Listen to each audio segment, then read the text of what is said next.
ठंड का मौसम शुरू होने वाला था। ठंडी ठंडी हवाएं भी अब चलने लगी थी।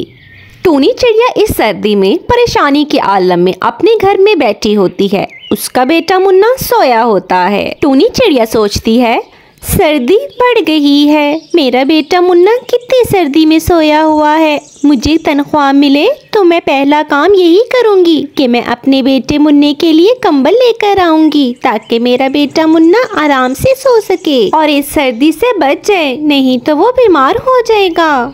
कुछ ही दिनों में टूनी चिड़िया को तनख्वाह भी मिल जाती है। वो बहुत खुशी खुशी घर आती है कि आज वो बाजार जाएगी और बाजार से कंबल लेकर आएगी। लेकिन उसे क्या पता था, वो घर आएगी तो आगे उसका शौहर घर पर ही मौजूद होगा। टूनी का शौहर टीटी एक शराबी था। उसको तनख्वाह मिलते ही वो उससे सारी तनख्वाह छीन कर ले जाता था। अभी भी वो घर में मौजूद था और टूनी चिड़िया से कहता है, से तुम्हारा इंतजार कर रहा हूँ, कहाँ आवारागर्दियाँ करती रहती हो, अब ये पैसे मुझे दो, थक गया हूँ तुम्हारा इंतजार कर करके, जाना है मुझे, काम है, जल्दी दो मुझे पैसे। नहीं, इस बार मैं तुम्हें पैसे नहीं दूंगी। क्या तुम्हें नजर नहीं आ रहा ठंड कितनी बढ़ गई है। मुझे अपने बेटे के लिए कंबल खरीदना है ताकि वो बीमार ना हो। मुझे इन पैसों से कंबल लेना है। मैं तुम्हें हर किस पैसे नहीं दूंगी। तेरी इतनी हिम्मत हो गई है कि अब तू मुझ पर जुबान चलाएगी। टीटी टूनी चिड़िया की एक नहीं सुनता। वो आगे बढ़ता है और टूनी चिड़िया को बहुत मारता है। बेचारी टूनी चिड़िया चीखती ही रह जाती है और वो टूनी चिड़िया से सब पैसे छीन कर ले जाता है। मेरे पैसे, जालिम टीटी, अब मैं अपने बेटे के लिए कंबल कहाँ से लूंगी। मामा मामा आप मत रो, मामा मुझे कंबल नहीं चाहिए, आप मत रो मामा। अगले रोज टूनी चिड़िया मिट्ठू तोते के पास जाती है। शायद उसके पास कंबल हो। मिट्ठू तोते को वो सारी बात बताती है। मिट्ठू भैया, अगर आपके पास कोई कंबल है तो मुझे दे दें, ताकि मैं अपने बच्चे को इस ठंड से बचा सकूं। तो मिट्ठू तोता उससे कहता है, तुम देख लो टूनी बहन, मेरे पास तो ये एक ही कंबल है, छोटा सा, जो मेरे बच्चे ने लिया हुआ है। मैं तो खुद ऐसे ही सोता हूँ। मेरे पास होता तो मैं तुम्हारी मदद जरूर कर देता। कोई बात नहीं मिट्ठू भैया, मैं कालू भैया से जाकर पूछती हूँ, उनके पास कंबल जरूर होगा। कालू कौवा, कोरी और जग्गू मजे से अपने गरम गरम कंबल पे लेटे होते हैं। तभी दरवाजे पे दस्तक होती है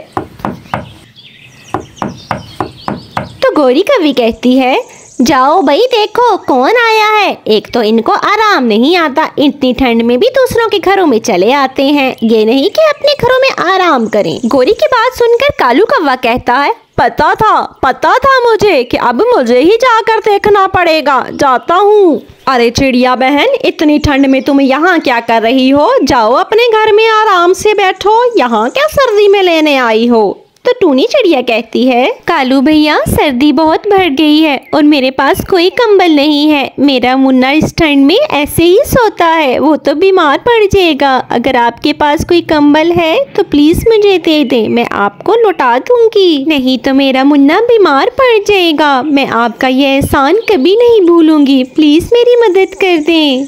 ठीक है, तुम परेशान मत हो, मैं अभी गौरी से पूछ कर आता हूँ, तुम यहीं रुको। अंदर जाकर कालू कौवा गौरी से कहता है, टूनी चिड़िया को कंबल चाहिए, उसका बच्चा बीमार पड़ जाएगा, नहीं तो हमारे पास तो दो कंबल हैं, हम तो एक कंबल में भी गुजारा कर सकते हैं। एक कंबल उसको दे दें तो उसकी भी मदद हो जाएगी। फिर कह रही थी लौटा दूंगी। तब गोरी कवि कहती है, देखो कालू जी, ये कंबल मैंने तुम्हारी कमाई से नहीं लिए, काम तो तुम कुछ करते नहीं हो। ये मेरे अपने जहेज के कंबल हैं। खबरदार जो मेरे किसी कंबल को हाथ भी लगाया, मुफ्त में बांटने के लिए नहीं लाई मैं अपनी माँ से ये कंबल। टूनी चिड़िया बाहर खड़ी गोरी कवि की सारी बातें सुन लेती है और वो खामोशी से वहाँ से चली जाती है।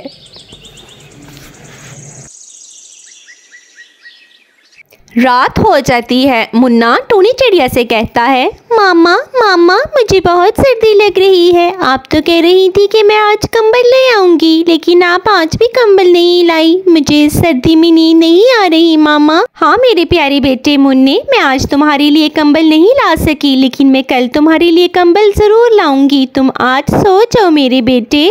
अभी वो मुन्ने को समझा ही रही थी कि वहाँ पर एक परी आ जाती है। परी टूनी चिड़िया से कहती है, प्यारी चिड़िया तुम परेशान मत हो, मैं तुम्हारी मदद के लिए यहाँ पर आई हूँ। मैं तुम्हें कंबल दूंगी, तुम फिक्र मत करो।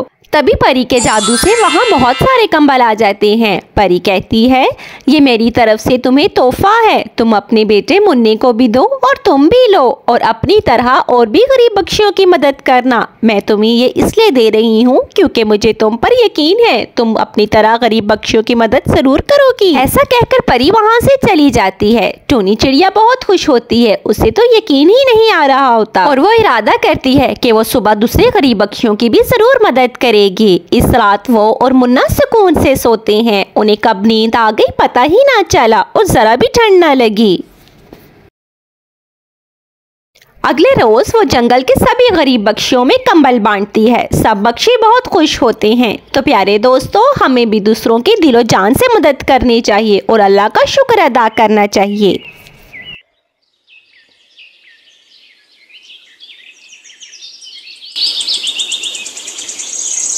प्यारे दोस्तों, मेरी वीडियो को लाइक और चैनल को सब्सक्राइब जरूर करें। अल्लाह हाफिज।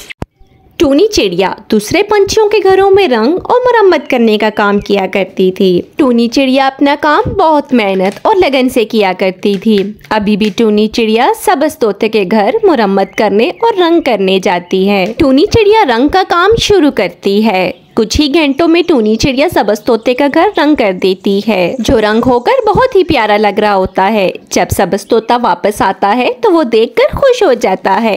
टूनी, तुमने तो मेरा घर बहुत खूबसूरत रंग किया और मरम्मत भी अच्छे से कर दी, मुझे देखकर बहुत खुशी हुई। सबज तोता टूनी चिड़िया को उसकी मजदूरी से ज्यादा पैसे देता है क्योंकि वो टूनी चिड़िया के काम से बहुत खुश होता है। टूनी चिड़िया वो पैसे लेकर अपने घर चली जाती है। यूं ही उसका गुजर बसर अच्छे से होता था। दूसरी तरफ कालू कौवा, वो भी दूसरे पंछियों के घर रंग और मरम्मत का काम किया करता था। लेकिन कालू कौवा बहुत ही सुस्त कौवा था। वो सिर्फ उतना ही काम करता था जिससे उसका गुजर बसर हो सके। बाकी का टाइम तो पूरा दिन वो सोते ही गुजारता था। तभी कालू कौवे के घर मीनू चिड़िया आती है। मीनू चिड़िया कालू कौवे से कहती है, कालू भैया आप घर में लेटे हैं, मैंने तो पूरे जंगल में ढूंढ लिया आपको। क्या हो गया, अब मैं अपने घर में लेट भी नहीं सकता, क्यों ढूंढ रही हो मुझे? ढूंढना क्यों था, मुझे अपना घर मुरम्मत और रंग करवाना था। कल मेरी सास आ रही है दूसरे जंगल से, इस हालत में मेरा घर देखेगी तो बहुत बातें करेगी। मुझे आज बस आप जल्दी से रंग और मुरम्मत कर दें, मेरे पास ज्यादा टाइम नहीं है। तो कालू कौवा कहता है, ठीक है, मैं शाम को आकर तुम्हारा सारा काम कर दूंगा। अब तुम जाओ, सोने दो मुझे थोड़ी देर, शाम को फिर बहुत काम करना है मुझे। हाय। फौरन ही कालू कौवा सो जाता है। मीनू चिड़िया वापस चली जाती है। शाम को कालू कौवा मीनू चिड़िया के घर जाता है। वो उसका घर रंग करने लगता है। थोड़ी ही देर में वो मीनू चिड़िया का घर रंग कर देता है। जब मीनू चिड़िया आकर अपना घर देखती है तो उसको ये रंग बिल्कुल भी पसंद नहीं आता। मीनू चिड़िया कालू कौवे से कहती है, कालू भैया ये आपने कैसा रंग कर दिया, बिल्कुल भी अच्छा नहीं लग रहा, कोई शौक कलर करते, ये तो बिल्कुल मुरझाया हुआ लग रहा है, मुझे बिल्कुल पसंद नहीं आया।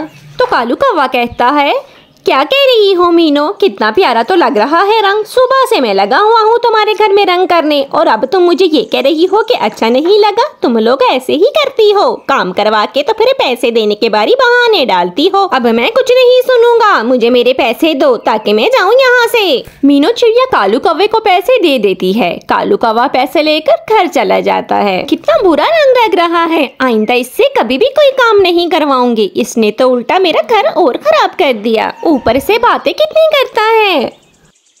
बग्गू झील की शादी होने वाली थी। वो अपने नौकर शीदू से कहता है, देखो शीदू, मेरी शादी होने वाली है, मुझे अपना रंग खूबसूरत सा मल्टी शेड में चाहिए। मेरी बेगम को मल्टी कलर बहुत पसंद है।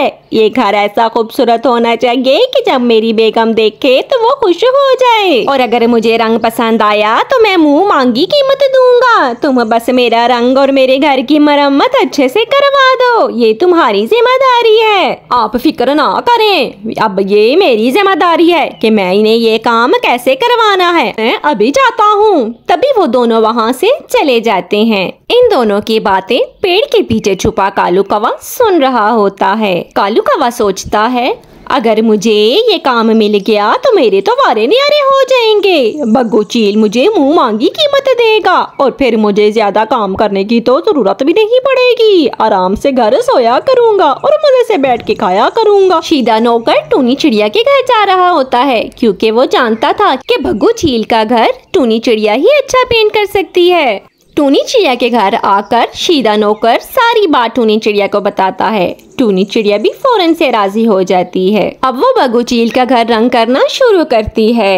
शाम हो जाती है उसको रंग करते हुए और वो बहुत ज्यादा थक भी जाती है, लेकिन वो बहुत खूबसूरत रंग करती है जिसको तो वो देखकर खुद भी हैरान रह जाती है।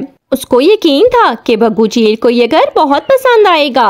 रंग तो मैंने बहुत प्यारा किया है, यकीनन बग्गू चील को बहुत पसंद आएगा। मुझे जाकर उसको बुलाना चाहिए। तभी टूनी चिड़िया वहाँ से चली जाती है। पेड़ के पीछे छुपे कालू कौवे से ये बर्दाश्त नहीं होता कि उसकी जगह टूनी चिड़िया ये घर रंग कर रही है। टूनी चिड़िया के जाते ही वो उस घर के पास आता है और उस घर का रंग फौरन से तब्दील कर देता है। अब मैं देखता हूँ कि कैसे टूनी चिड़िया बग्गू चील से मुंह मांगी रकम लेती है।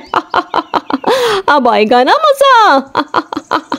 कालू कौवा फिर से दरख्त के पीछे आकर छुप जाता है। थोड़ी देर में वहाँ पर बग्गू चील और टूनी चिड़िया आ जाते हैं। बग्गू चील जब ये रंग देखता है तो वो गुस्से में आ जाता है। वो टूनी चिड़िया से कहता है, ये कैसा तुमने बकवास रंग किया है? मैंने ऐसा मल्टी शेड कहा था क्या? ये तो बहुत ही बुरा लग रहा है। मेरी बेगम को भी ये बिल्कुल पसंद नहीं आएगा। तो टूनी चिड़िया कहती है, बग्गू चील मैंने ये रंग नहीं किया, मैंने तो बहुत खूबसूरत रंग किया था। न जाने किसने ये ऐसा किया। मेरे ख्याल में किसी ने मेरे साथ दुश्मनी की है और आपके घर में ऐसा रंग कर दिया। मैंने तो बहुत खूबसूरत रंग किया था। टूनी चिड़िया अपनी सफाई देती है, लेकिन बग्गू चील को तो उसकी किसी बात पर यकीन नहीं आता। तभी आसमान पर बिजली चमकने लगती है और बादल आ जाते हैं और बहुत तेज बारिश होने लगती है। बारिश के होते ही कालू कौवे का किया हुआ सस्ता रंग फौरन से उतर जाता है और नीचे से टूनी चिड़िया का किया हुआ रंग निकल आता है। ये देखिए बग्गू चील, मैंने तो ये रंग किया था। मैंने आपसे कहा था किसी ने मेरे साथ दुश्मनी की है। अब बग्गू चील को टूनी चिड़िया की बात पर यकीन आ जाता है। ये रंग भी बग्गू चील को बहुत पसंद आता है। बग्गू चील टूनी चिड़िया को मुंह मांगी रकम देता है। टूनी चिड़िया अल्लाह का शुक्र अदा करती है और वहाँ से चली जाती है। बग्गू चील भी वहाँ से चला जाता है, जबकि पेड़ के पीछे छुपा कालू कौवा ये सोचता है, मुझे टूनी चिड़िया के साथ ऐसा नहीं करना चाहिए था। मुझे उससे जेलस नहीं होना चाहिए था। उसको उसकी मेहनत का फल मिलना ही चाहिए था। जब इंसान सच्चे दिल से मेहनत करता है तो अल्लाह भी उसको उसका फल जरूर देता है। श्रीनगर नामी गांव में चौधरी नाम का एक आदमी रहा करता था, जो बहुत ही ज्यादा लालची और कंजूस था। उसके पास एक ही गधा था जिसका नाम गोंचू था। अब तो वो उस गधे से भी तंग आ चुका था।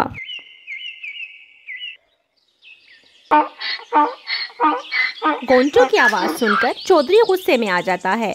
क्या है? क्यों मेरा दिमाग खा रहा है? मालिक मालिक, मुझे भूख लगी है, कुछ खाने को दे दो। गोंचू की बात सुनकर चौधरी फिर गुस्से में आ जाता है। न काम का न काज का, दुश्मन अनाज का, चल जा अपनी जगह पर, लाता हूँ मैं। अब्बा भी इसको मेरे छर पे छोड़कर खुद चले गए हैं इस दुनिया से। अपना खाना तो पूरा होता नहीं है, इसका भी पूरा करना पड़ता है। कितनी ही देर चौधरी यूं ही बड़बड़ाता रहा और अपनी भड़ास निकालता रहा। आखिरकार वो उठता है और गोंचू के लिए खाना लेने जाता है। रास्ते में वो सोचता है, इस मुफ्तखोर से अब मैं तंग आ गया हूँ। अब इससे किसी न किसी तरीके से जान छुड़ानी ही होगी, नहीं तो ये मेरा बच्चा कुचा माल भी खा जाएगा।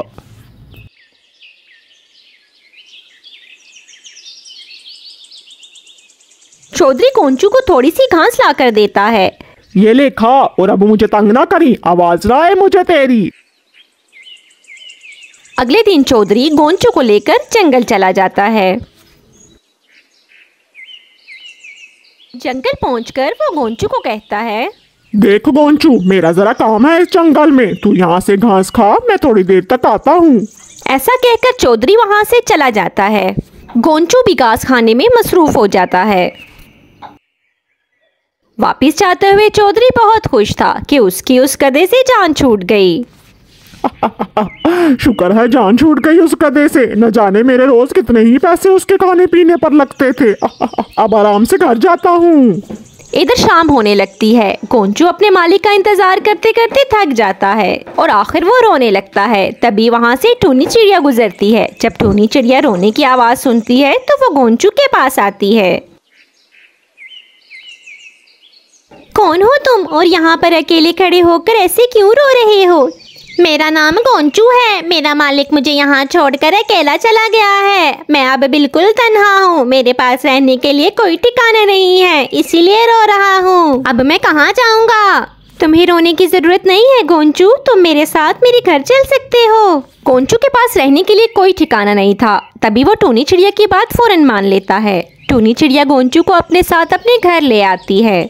टूनी चिड़िया एक गरीब चिड़िया थी। वो अपना गुजर बसर मुश्किल से किया करती थी। गोंचू तो पूरा दिन बाहर ही रहता था। वो बाहर से ही घास फूस खाकर घर आ जाया करता था। जबकि टूनी चिड़िया के पास कोई काम ना होने की वजह से उसके हालात बहुत तंग होते जा रहे थे। टूनी चिड़िया की ये हालत देखकर गोंचू टूनी चिड़िया से कहता है, टूनी चिड़िया, अगर तुम मेरी बात मान लो तो मैं तुम्हारी कुछ मदद करना चाहता हूँ, जिससे तुम्हारे हालात कुछ बेहतर हो जाएंगे।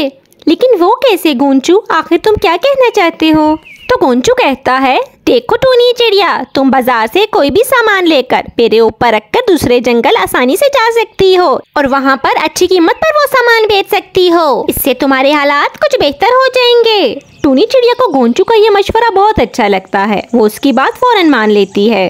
अगले ही रोज टूनी चिड़िया कुछ सब्जी गोंचू पर रखकर दूसरे जंगल के लिए चली जाती है। टूनी चिड़िया की सब्जी ताज़ा और साफ सुथरी थी, जिसकी वजह से वहाँ पर तो बख्शों की रश लग गई, जिसकी वजह से सारी ही सब्जियाँ थोड़ी ही देर में उसकी बिक गईं और टूनी चिड़िया को बहुत अच्छा मुनाफा हुआ। अब टूनी चिड़िया रोज दूसरे जंगल जाती और अपनी सब्जी बेचती। इससे उसके हालात काफी अच्छे हो चुके थे। टूनी चिड़िया गोंचू का शुक्रिया अदा करती है तो गोंचू कहता है, तुम्हें शुक्रिया अदा करने की जरूरत नहीं है। तुम एक नेक दिल चिड़िया हो। तुमने मुझे रहने के लिए ठिकाना दिया, हालांकि तुम तो मुझे जानती भी नहीं थी। हम दोनों को ही एक दूसरे की जरूरत थी। चलो अब जंगल चलें, देर हो रही है। दूसरी तरफ चौधरी का दोस्त करमलाल उसके पास आता है और कहता है, ओ यार चौधरी, तेरा खोता किधर है? मुझे कहीं नजर नहीं आ रहा। तो चौधरी कहता है, ओ यार कोई कम दी गल कर, तुझे के सुबह सुबह मेरे खोते दी पै गई है, के गल है?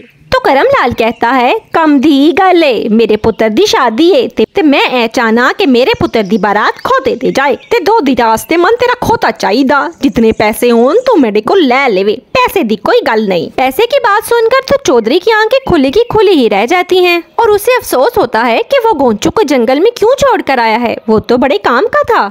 चौधरी करमनाथ से कहता है, तू जा, तू कार जा, मैं उन्हीं खोता लेके आना वहाँ। चौधरी करमनाथ को घर बेच देता है। मैं क्या कर दिता, मैं जावा ते खोतियां ढूंढा। चौधरी जंगल जाता है और हर तरफ गोंचू को ढूंढता है, लेकिन अब उसको गोंचू कहीं भी नहीं मिलता। अब उसके पास पछतावे के सिवा और कुछ भी नहीं होता। तो प्यारे दोस्तों, मेरी वीडियो को लाइक, चैनल को सब्सक्राइब जरूर करें। अल्लाह हाफिज।